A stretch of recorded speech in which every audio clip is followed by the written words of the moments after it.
le rack assis, mais on va le faire debout.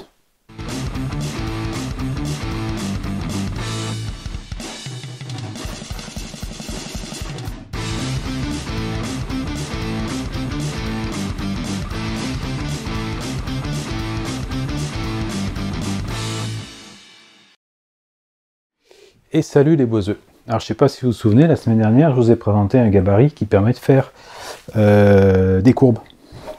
Donc je m'en étais servi pour faire ça. J'avais une idée à la tête quand même, c'est que je voulais faire un rack assis. Une fois qu'on a dit ça, donc j'ai fait une première pièce et je vais m'en servir de gabarit pour en couper une seconde. Alors il y a deux choses qu'on va discuter un petit peu parce que c'est quand même intéressant, puis on est un peu là pour faire de la menuiserie. La première, c'est comment je découpe ça avec la scie sauteuse. Parce que la semaine dernière, j'ai utilisé la scie sauteuse à l'envers, et il y a des gens qui m'ont posé des questions sur cette façon de faire. Moi, alors ça me serait jamais venu à l'idée, parce que ce que je vois sur des chantiers, des professionnels qui l'utilisaient comme ça, et je me suis rendu compte en fait que c'est beaucoup plus précis et finalement rapide, même si sur le coup c'est un peu contre-intuitif, puis on pourrait se poser des questions. Donc on va voir ça, et on va aussi voir notre histoire de sens du fil. On va commencer par là d'ailleurs, parce que ça va être plus pratique pour moi pour vous montrer avant que ce soit coupé. On va partir sur la courbe qui est là. Je vais essayer de zoomer un petit peu dessus, mais pas trop pour qu'on garde une vue d'ensemble. Donc, j'ai fait des traits. Et les traits, en fait, représentent alors, à peu près le sens du fil du bois, parce qu'en réalité, sur cette pièce-là, il n'est pas tout à fait comme ça. Mais le but, c'est de comprendre le principe. Donc, quand je vais arriver avec ma fraise de défonceuse, ma fraise, c'est un rond, comme ça. Elle tourne dans ce sens-là, et elle a deux pales, comme ça, et comme ça. Deux pales, deux arêtes tranchantes. Ici, j'ai le fil du bois. Donc, quand on regarde comment ma fraise tourne, ici, elle va coucher le fil, et immanquablement, quand elle va remonter la courbe, ici, elle va relever le fil, et là, on a un risque d'arrachement. Et j'ai eu pas mal de questions qui m'ont dit, oui, comment tu fais quand tu n'es pas dans le sens du fil pour éviter l'arrachement? Je vais vous en parler juste là. Mais avant, il faut que je fasse mon dégrossissage, c'est-à-dire que je vais couper un petit peu au-delà du trait, là, pour vous montrer ça. Donc là, c'était juste pour vous montrer, en fait, avec ce petit schéma-là. Donc, ma fraise de défonceuse, mes deux pales, mon sens de rotation. Ici, je couche le fil, tout va bien. Ici, je relève le fil. Potentiellement, tout va mal. Mais avant ça, on va dégrossir. Et pour dégrossir, on va regarder un petit peu ce qui se passe quand on coupe avec la scie sauteuse à l'endroit ou à l'envers. Les lunettes. Et on va commencer à couper à l'endroit, on va dire de manière classique. Et on va voir ce que ça fait.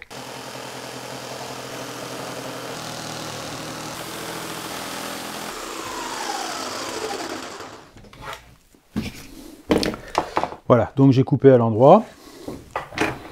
Alors ça fait un peu de sciure, mais ça, à l'endroit ou à l'envers, ça fait quand même de la sciure. Par contre, ce qu'on peut voir, c'est qu'on a pas mal d'éclats.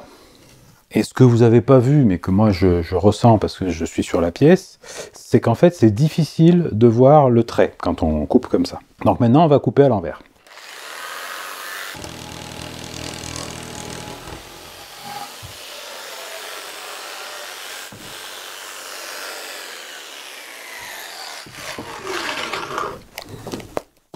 Voilà, donc ce qu'on voit assez bien par rapport à tout à l'heure, c'est que j'ai quand même vachement moins d'arrachement en surface, parce qu'en fait, la coupe,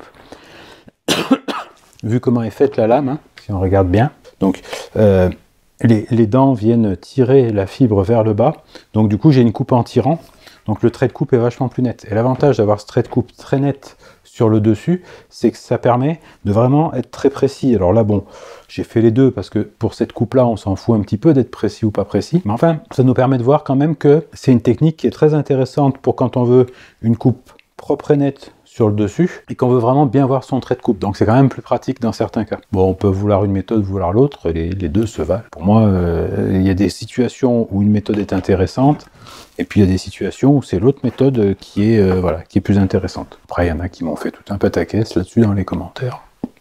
Je les laisse faire. J'ai envie de dire, énervez-vous, c'est vous que ça fatigue. Pour mon histoire de sens du fil, j'ai repris ma craie bleue là, par rapport à ce qu'on a dit tout à l'heure. Toute la zone qui est là, je suis dans le contre-fil. Ensuite, je descends, là, je suis bien dans le sens du fil. J'arrive à peu près là, je me retrouve de nouveau à contre-fil, jusque là où je longe le fil, donc tout là, c'est du contre-fil. Et ensuite, la fin, je suis bon, je suis dans le sens du fil jusqu'au bout, puisqu'après, je vais recoucher le fil. Hein. Là-bas au bout, ça descend comme ça, donc je vais... Allez, là, hop, je continue de coucher le fil. Donc, grosso modo, tout ça, hop, je peux l'usiner, et tout ça aussi. Et on va voir comment on fait pour quand on est embêté, quoi. Donc, je prends ma défonceuse. Dessus, j'ai monté fraise à affleurer, là, le roulement est en bas. Donc, je vais utiliser cette fraise-là.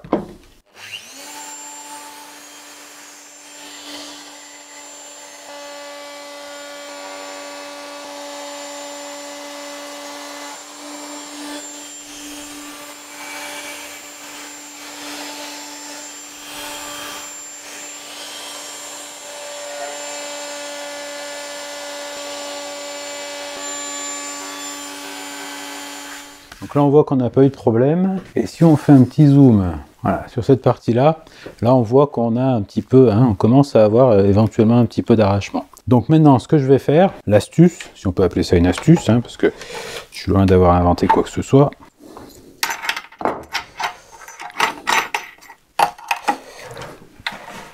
Je retourne l'ensemble.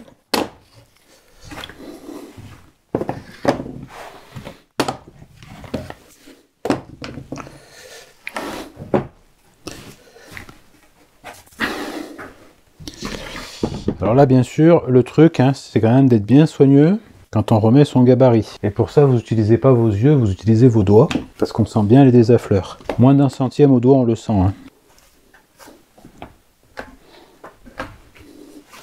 Voilà, donc, une fois qu'on a fait ça, on se rend compte que toutes les zones où j'étais à contrefait tout à l'heure, maintenant, je me retrouve dans le sens du fil. Donc, je règle ma hauteur de fraise.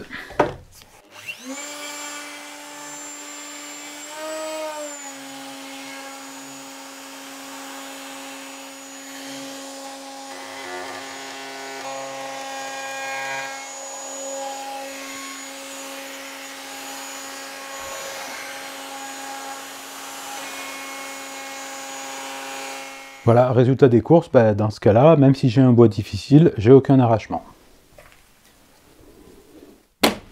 Ce qui est plutôt une bonne chose. 2 voies moins, ce serait passé hein, avec l'autre fraise sans trop de problèmes.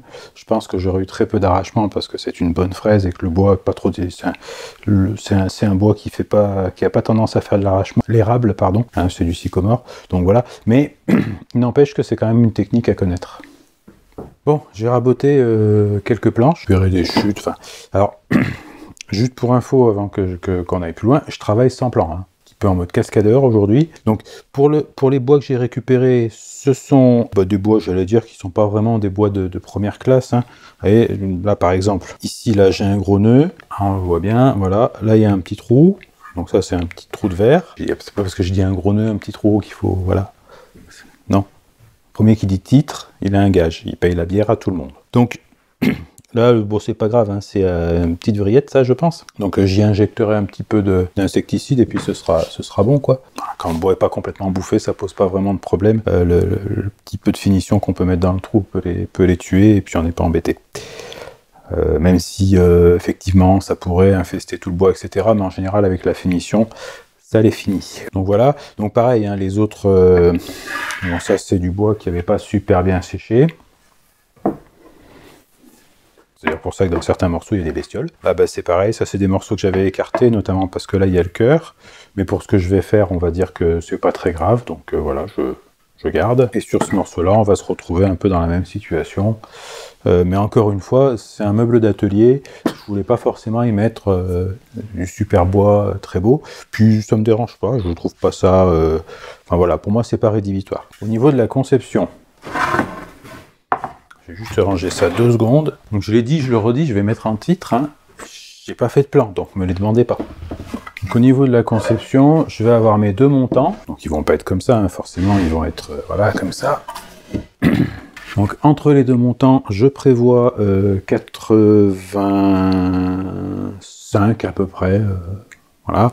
C'est pour ça que les planches que je viens d'enlever, je les ai coupées à 90 pour l'instant. Je les recouperai sans doute après. On verra. Mes 2 montants. Il va y avoir au niveau des traits que j'ai fait là à peu près, hein, mes deux planches, puisque comme ça en dessous j'aurai un petit truc pour ranger soit des scies qui vont pas forcément en haut dans le rack, soit des accessoires, par exemple si j'ai une petite scie à chantourner, je pourrais ranger les petites lames de rechange, enfin voilà, ce genre de choses, et pourquoi pas le matériel d'affûtage des scies, puis 2-3 autres outils à main, voilà, on va voir ça, mais voilà, ça fait faire un espace de rangement. Est-ce qu'il y aura des tiroirs ou pas à l'issue, ça je sais pas encore, on verra. Pour le moins, ça peut faire une étagère, voilà. Fait la mise au point aussi. Alors la mise au point, c'est un pote qui vient souvent quand on fait de la vidéo et de la photo. Voilà, donc ici je vais avoir mes deux planches là. On va voir comment on assemble ça. Et ici en haut, je vais avoir une planche qui va venir verticalement comme ça, hein, à peu près ici, là. Voilà, donc qui va venir ici. Donc mes deux planches, une là et une plus bas. Hein, donc entre, je mettrai soit un tiroir, soit ça fera juste étagère, on va voir. À ce niveau-là, là, je vais avoir une planche verticale. Alors, ce sera sans doute celle-là, parce qu'elle est un peu plus épaisse. Hein, et on va voir pourquoi. Donc, je vais venir appuyer la scie là, sur la planche. Je vais arrondir le bout de ma planche pour que ça ait un petit peu la forme de ce qu'il y a là-dedans. Là. Donc, j'arrondis le bout de ma planche, et comme ça, ma scie, elle vient s'accrocher ici. Donc, j'ai juste à la poser, tac. Et en haut, je vais mettre une barre dans laquelle je vais faire justement des traits de scie, et la lame viendra s'insérer dedans. Ce qui fait que la scie, elle pourra plus bouger comme ça. La seule chose qu'il faut bien que je prévoie, c'est que, bah voilà, il faut que j'ai la pente suffisante pour pas que la scie, elle vienne à basculer en arrière. Mais naturellement, ça a tendance à basculer vers l'avant, le centre de gravité est vers l'avant. Il y aura le cas particulier de celle-là. Donc là aussi, il faudra que je prévoie, pareil, une planche avec des traits de scie, mais une planche avec des traits de scie qui sera plus bas, hein, puisque là, voilà, on va être appuyé sur la même chose.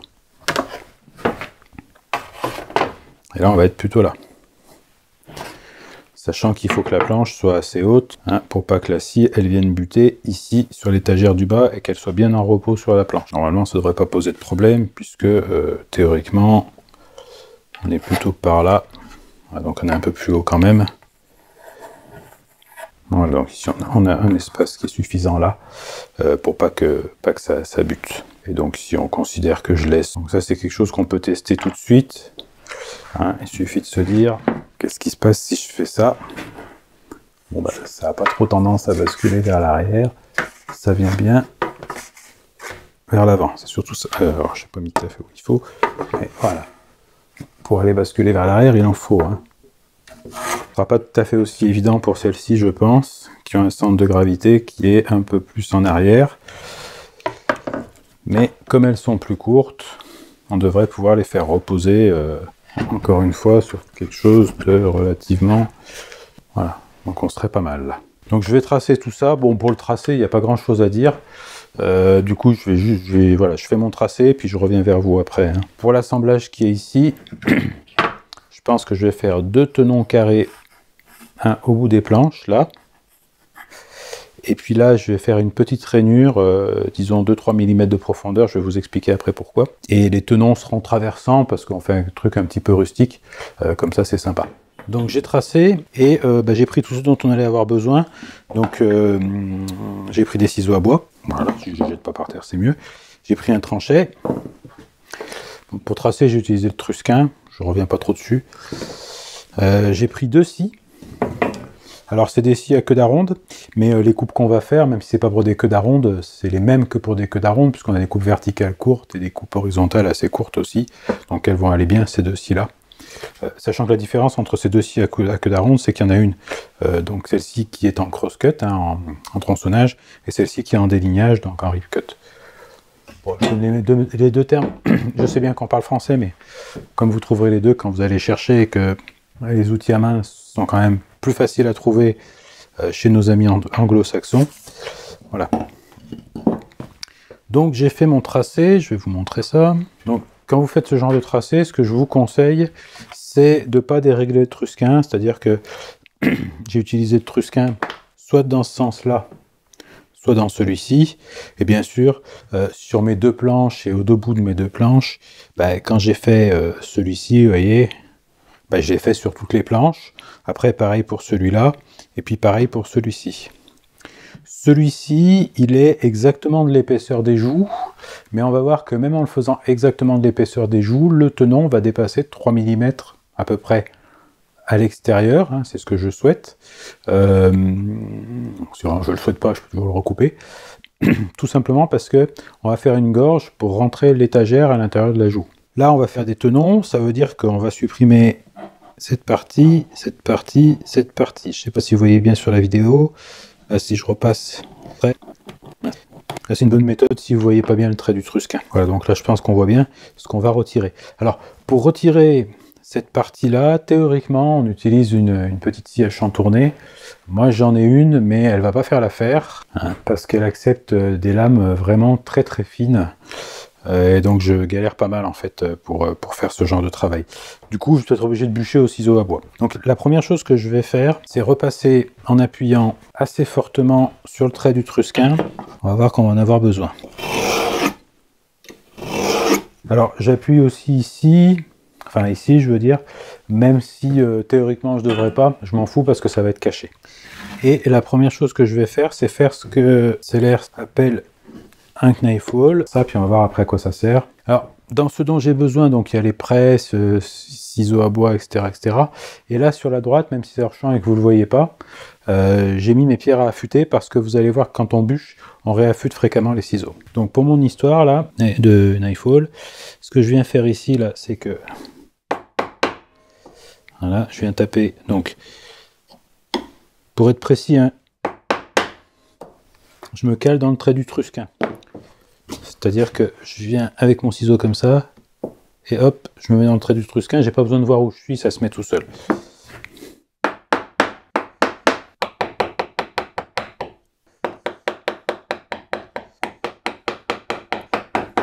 Vous remarquerez que quand je fais ça, le biseau du ciseau il est vers le bas, parce que si je le mets vers le haut, ce qu'il faut comprendre, c'est que quand vous mettez le ciseau vers le haut, le biseau vers le haut, le bois va appuyer sur le ciseau et sur le biseau, et il va avoir tendance à faire plonger le ciseau. Donc du coup, vous avez beaucoup moins de maîtrise quand c'est comme ça. Donc là, j'ai fait sur une face, je vais faire sur l'autre, et je vous retrouve une fois que c'est terminé. Voilà, donc là, je vais faire mes traits de scie. Alors, une petite remarque, parce que ça, on va sans doute m'en parler. J'ai fait mon tracé au ciseau ici, hein, avant de faire mes coupes verticales. Normalement, on fait dans l'autre sens. Je trouve que ça pose pas de problème particulier. Juste pour qu'on voit bien, je passe au crayon dans le trait de Trusquin. Ça, vous pouvez le faire si votre trait de Trusquin n'est pas très distinct. N'hésitez pas, quoi. C'est plus net, on voit mieux.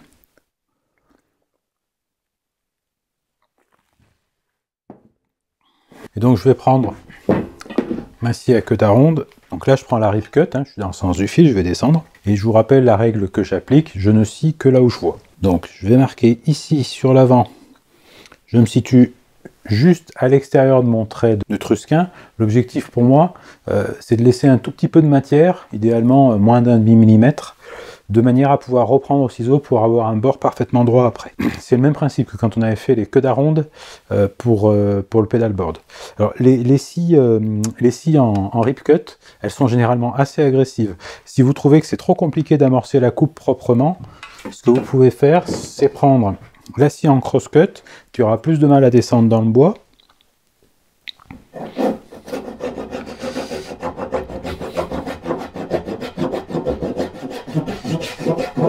Mais comme elle est moins agressive, c'est plus facile à amorcer la coupe. Et une fois que la coupe elle est amorcée, vous repartez avec la scie donc en rip cut, en délignage. Donc ce que je vais faire maintenant que le trait est amorcé en haut, j'amorce sur un petit millimètre, juste histoire de me faire la marque, on va dire. Je vais descendre, et je vais descendre vers moi, c'est-à-dire que je vais regarder le trait vers moi. Donc je ne descends pas devant, je ne descends que derrière.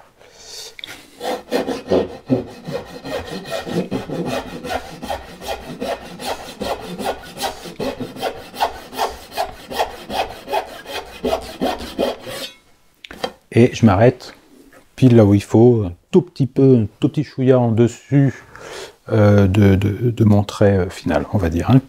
Et ensuite, maintenant que j'ai fait derrière, je regarde devant. Alors, on peut utiliser un miroir de coupe, on peut aussi tout simplement utiliser ses yeux en se mettant un petit peu, en se penchant en avant.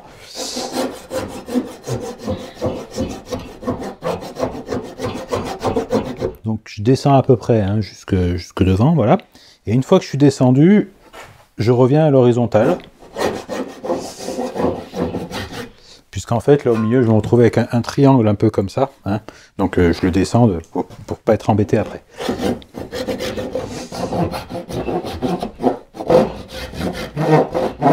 Voilà, c'est là qu'il faut avoir un œil un peu de chaque côté.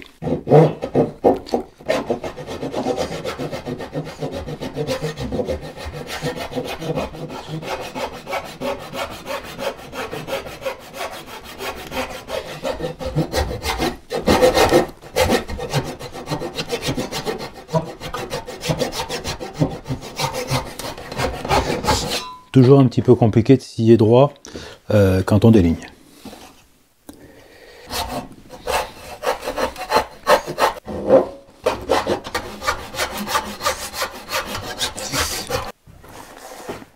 Voilà, donc une fois que ça c'est fait, je vais venir couper ici, et puis pareil là. Donc là rien de bien difficile, on a un tronçonnage. Alors c'est là qu'on va voir l'avantage du knife hole, puisque en fait je m'appuie dessus, et du coup je suis certain d'être bon au niveau de la coupe, puisque j'ai même pas besoin de regarder où est le trait. La scie elle tombe toute seule dans le trou, quoi. Voilà.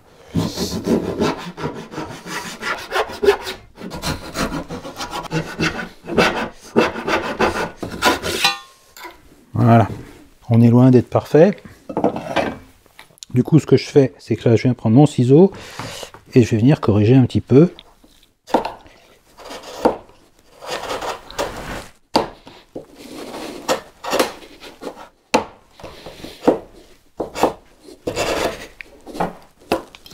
Voilà.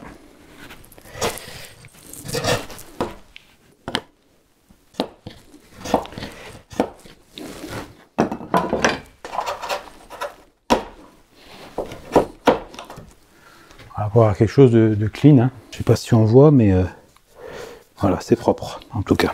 J'en profite aussi pour finir donc l'ajout du tenon. Je sais pas si on y voit, je dois être un petit peu au milieu du champ là.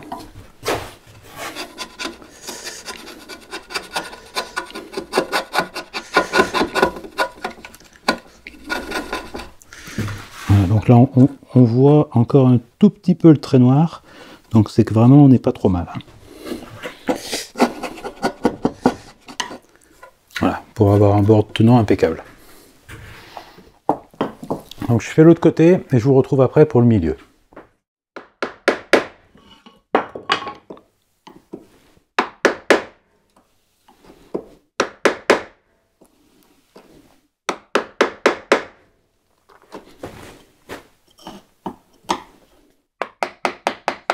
Ça va me faciliter.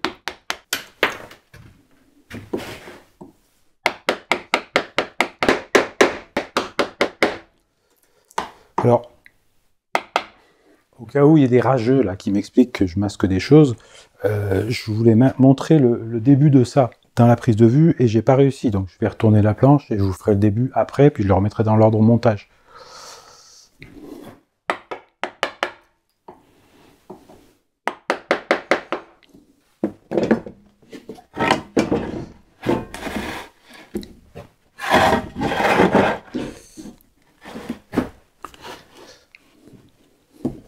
Voilà, donc là pareil, hein.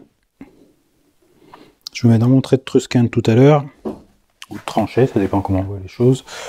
Je tiens mon ciseau par en bas, en fait, ça facilite le positionnement. Voilà.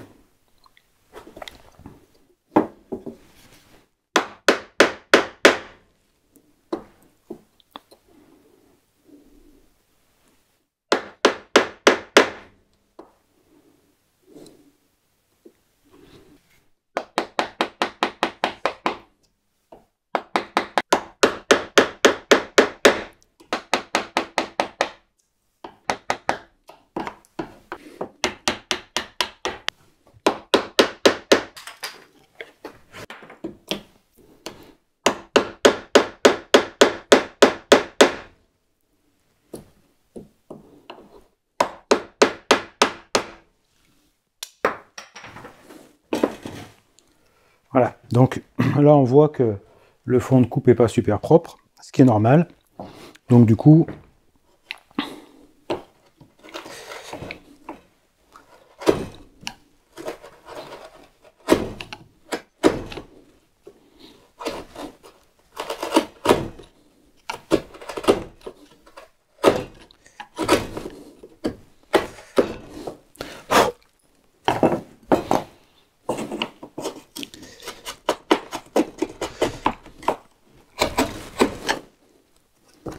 Petit coup de nettoyage.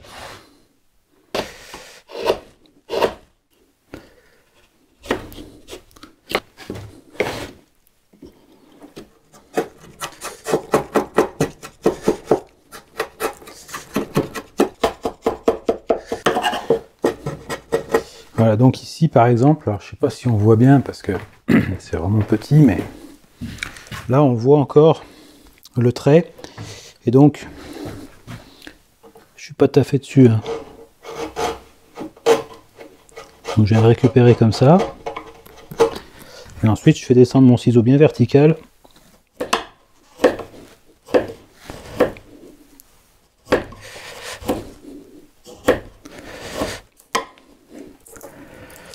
Pour être vraiment sur le trait.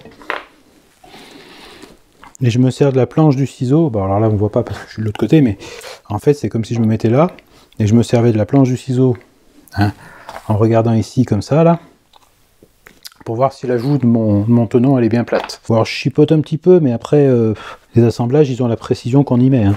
Si on regarde vraiment de très près, comme c'est limite de la macro, la mise au point n'est pas simple. Voilà. On voit que la méthode d'usinage, là, ici, elle a laissé un petit peu d'arrachement. Si on regarde bien, voilà, il y a un petit peu de... Hop, voilà.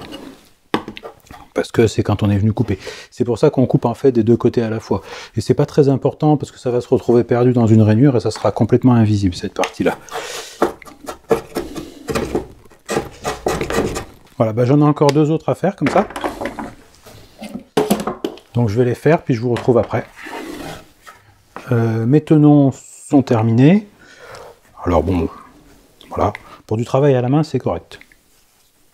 Le plus important, c'est encore une fois, pas forcément d'avoir tous les tenons de la même taille. C'est un petit peu comme pour les queues d'aronde, c'est-à-dire que comment on va les positionner individuellement sur les joues du meuble, je veux dire qu'ils fassent tous la même taille, on s'en fout, c'est pas parce qu'il y a un demi-millimètre que ça va nous embêter beaucoup.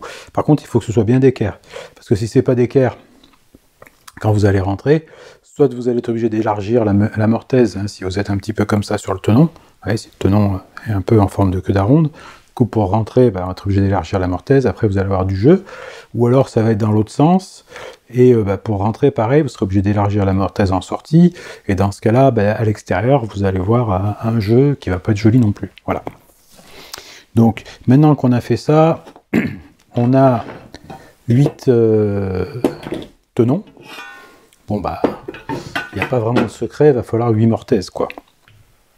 Et au passage, on va établir un petit peu les bois, c'est-à-dire qu'on va essayer de faire en sorte que le côté le moins moche, hein, soit le plus visible.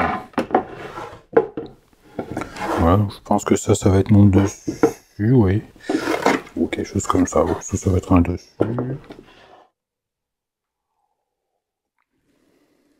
Et ensuite, donc j'avais déjà marqué à l'intérieur de mes joues dans ce sens-là, donc ça va être comme ça, voilà. On met la pièce comme ça, voilà. On va la positionner bien d'équerre. Et là, toujours la même méthode en fait. Je vais venir avec mon trusquin.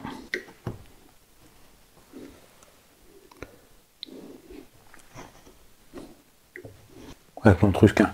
C'est pas un trusquin, c'est un tranché. Voilà. Et là, toujours pareil. On va éviter de mesurer. Voilà, la mesure étant source d'erreur.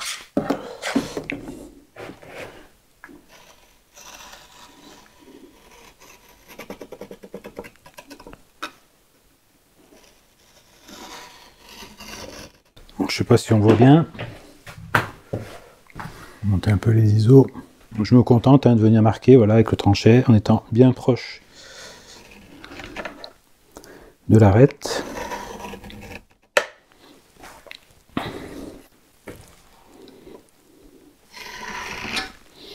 Alors, je la joue comme ça parce que je vais faire une rainure en fait après.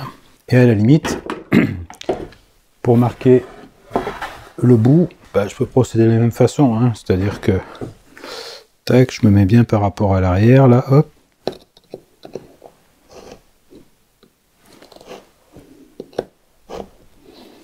Voilà. Et là, comme ça, j'ai l'emplacement de ma mortaise qui est assez visible. Donc ça, je l'enlève. Ça, je l'enlève. Et ensuite, ici, il faudra que je fasse ma petite rainure. Alors là, quand je vais le faire, je vais utiliser un petit peu la défonceuse, enfin la fleureuse pour être précis, parce qu'il faut que je descende de 2-3 mm. La raison, c'est simple, c'est parce que j'ai pas encore de guimbarde. Du coup, enfin, à part ma voiture. Du coup, si vous savez pas quoi m'offrir, bon, alors là, il y a plusieurs écoles. Je pourrais le faire à la mortaiseuse à bédane, puisque j'ai une mortaiseuse. Mais là, comme il s'agit de mortaise traversante, après, on fait un petit peu comme on veut. Par contre, ce que je vais faire, c'est que je vais reporter ce tracé de l'autre côté, parce que je vais en avoir besoin, on va voir après pourquoi. Du coup, je fais ça, puis je vous retrouve après. Voilà. Donc là, je vais attaquer les mortaises. Donc j'ai fait mon tracé. Pour faire le tracé sur la face visible, ça c'est ma face extérieure, je l'ai marqué ici, j'ai marqué ext, comme ça je sais que c'est ça. J'ai reporté en fait ma pièce, tout simplement, je l'ai changé de côté, de façon à, encore une fois, éviter des mesures qui pourraient me poser des problèmes. Par contre, j'ai pas fait un trait de tranchée continu, parce que sinon ça va se voir, j'ai juste fait l'emplacement des mortaises, voilà. Donc je vais faire un petit peu comme tout à l'heure, c'est-à-dire je vais commencer par donc m'appuyer sur mon trait de tranchée.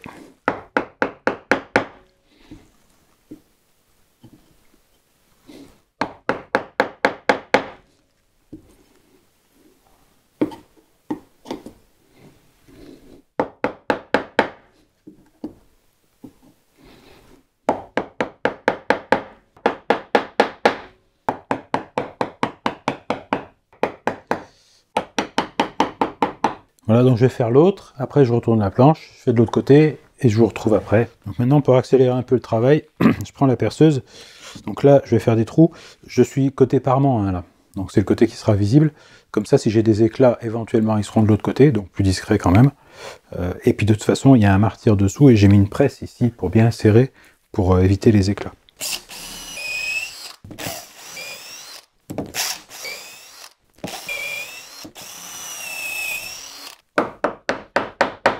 Alors ça fait pas tout cette histoire de perceuse, mais ça accélère. Alors bien sûr, l'idéal pour ça, c'est de prendre un bédane, mais j'en ai pas. Donc je finis de bûcher ça, intérieur, extérieur, puis on va se retrouver juste après. Rien de passionnant. J'ai bûché. Au niveau de l'ajustement, c'est pas trop mal. Il est là. Alors, juste au passage, ça c'est un exercice que je vous conseille fortement. Si vous voulez améliorer votre précision au ciseau, c'est plus difficile que les queues d'aronde pour moi.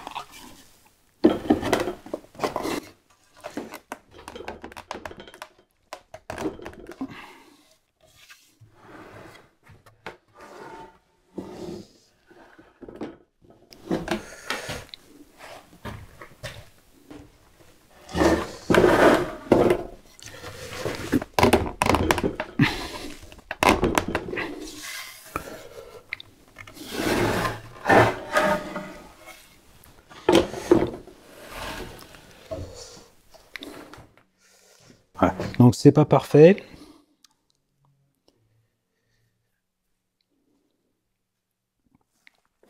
Petit jour un petit peu par là, là. Enfin, disons que c'est pas honteux. Donc ça c'est pour ce côté-là.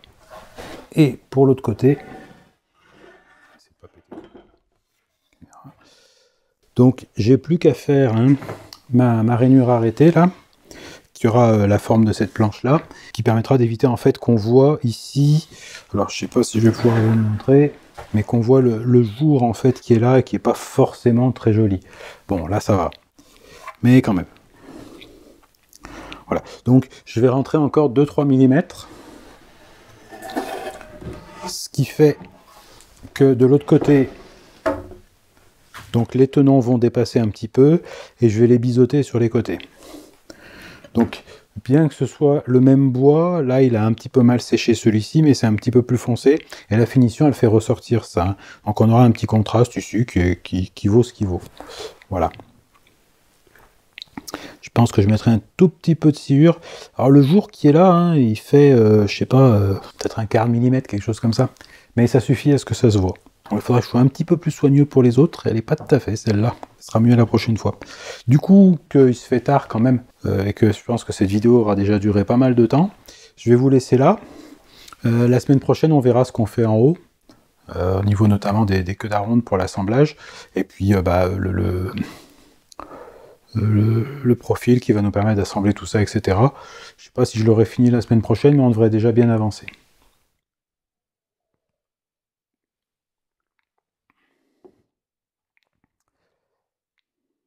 En menuiserie, quand on enlève comme ça la matière, hein, avec le ciseau à bois, donc en tapant, puis en enlevant petit à petit, ça s'appelle bûcher.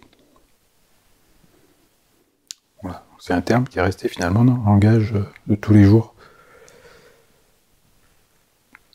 Voilà, voilà. Sur ce, si vous voulez bien vous barrer de mon atelier, s'il vous plaît. Parce que moi j'ai encore des trucs à faire maintenant.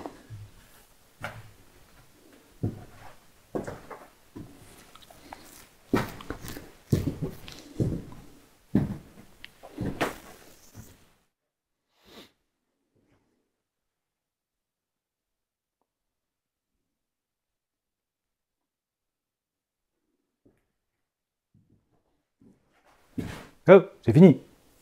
Suffit. Chut, va-t'en.